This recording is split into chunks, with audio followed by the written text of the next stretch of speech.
The marathon. That's right. It's a very busy weekend, Alex. And in the last 48 hours, the route has been laid out and the pedestrian barriers have gone up for this weekend's London Marathon.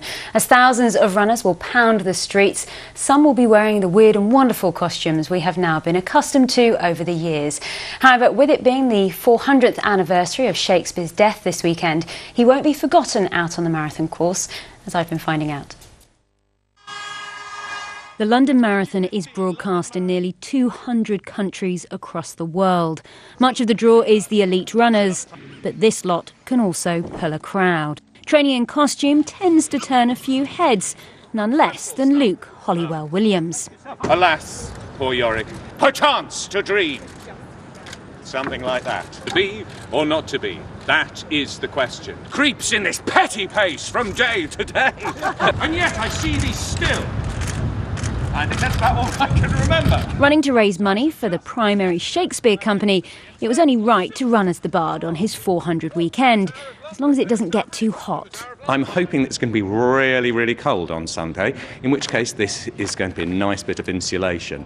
And in case you're wondering, the ruffle does chafe, but Luke has done a near full rehearsal. I've run 22 miles. Where did you run and what was the reaction? In the darkness, very early in the morning. Did anyone see you and what did they say? Yeah, but it's London. People look, stare, do a double take and then say nothing.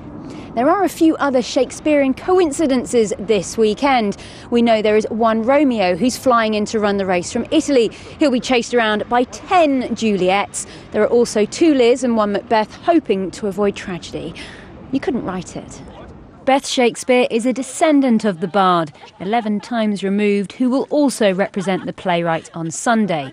She won't be dressed up, happy to leave that to others, like 30-year-old Philip Box, hoping to break the marathon record for carrying a household appliance with his affectionately named Tumble. Oh, that does look heavy, doesn't it? Now, you can see more of the fun runners in their costumes on our Facebook page. And, of course, there's full coverage of the 2016 London Marathon this Sunday on BBC Radio London. We'll have reporters out across the whole of the course starting at 8 a.m.